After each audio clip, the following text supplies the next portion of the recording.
Hulagu Khan की मौत का इबरत अंगेज़ वाक़या। पैदाइश 15 अक्टूबर 1218, मौत 18 फरवरी 1265। दुनिया का ज़ालिम व वहशी तरीन इंसान हलाकू खान अपने घोड़े पे शान से बैठा हुआ था। चारों तरफ तातारी अफवाज की सफ़ें खड़ी थी। सबसे आगे हलाकू खान का घोड़ा था। हलाकू खान के सामने कैदी मुसलमानों की 3 सफ़ें खड़ी की गई थीं, जिनको आज हलाकू खान ने अपने हुक्म पे कत्ल होते देखना था। फिर वो जालिम बोला, उनके सर कलम कर दो, और जल्लाद ने लोगों के सर काटने शुरू कर दिए। पहली सफ़ में एक की गर्दन गई, दूसरे की गर्दन गई, तीसरे चौथे की। पहली सफ़ में एक बेकसूर बूढ़ा गरीब कैदी, जो कि अपने घर का वाहिद कफील भी खड़ा था, वो मौत की डर की वजह से दूसरी सफ़ में चला गया। पहली सफ़ का मुकम्मल सफाया हो गया। हलाकू खान की नज़रों में उस बूढ़े को देख लिया था।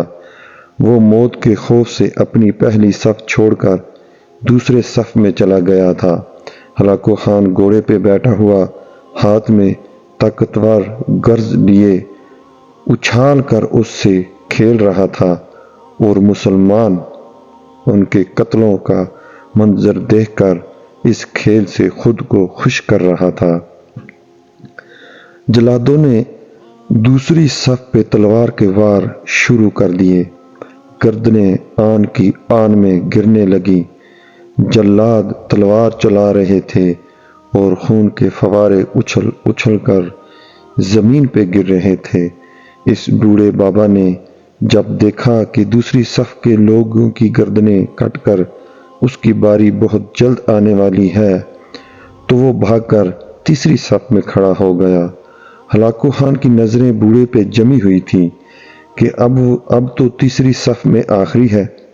उसके बाद ये कहाँ छुपने की कोशिश करेगा। इस बेवकूफ़ बूढ़े को मेरी तलवार से कौन बचा सकता है। मैंने लाखों इंसान मार दिए, तो ये कब तक बचेगा। तीसरी सफ़ पे जल्लादों की तलवार बिजली बनकर गिर रही थी। हलाकू खान की नज़रें मुसलसल उस बूढ़े पे थी कि कैसे वो बेचैन होकर मौत की वजह से बेकरार है।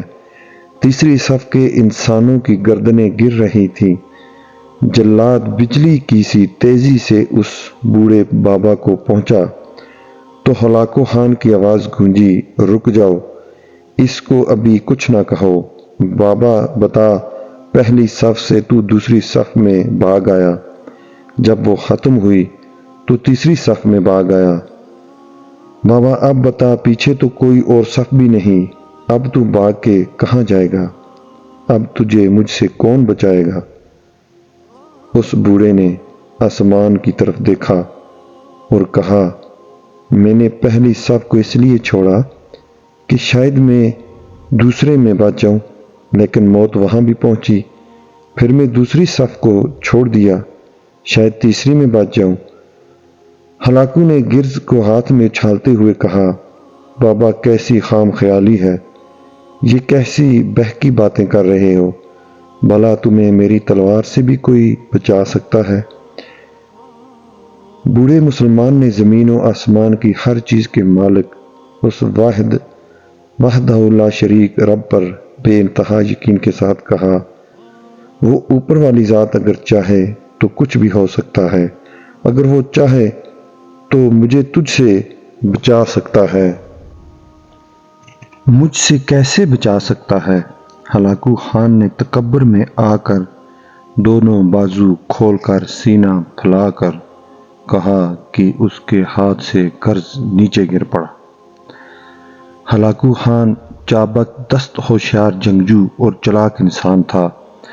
हलाकू खान घोड़े के ऊपर बैठे बैठे गिरे हुए गर्ज को उठाने के लिए खुद को झुकाया कि ज़मीन पे गिरने से पहले वो ऐसे हुआ मैं ही पकड़ ले।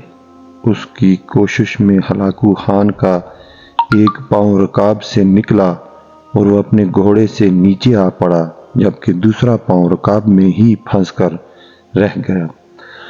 ہلاکو خان کا گھوڑا اتنا ڈر گیا کہ وہ بھاگ نکلا۔ ہلاکو خان نے خود کو بچانے کی بڑی کوشش کی، لشکر بھی حرکت میں آ گیا، لیکن گھوڑا اتنا طاقتور تھا کہ کسی کے قابو میں نہ آیا۔ وہ ہلاکو خان کو پتھروں میں گھسیٹ گھسیٹ کر بھاگتا رہا، یہاں تک کہ ہلاکو کا سر پتھروں سے پٹخ پٹخ کر اس قدر لہو لہان ہو گیا کہ اس کی روح چند ہی منٹوں میں اپنے اس تکبر بھرے وجود کو چھوڑ کر جہنم کی طرف پرواز ہو چکی تھی۔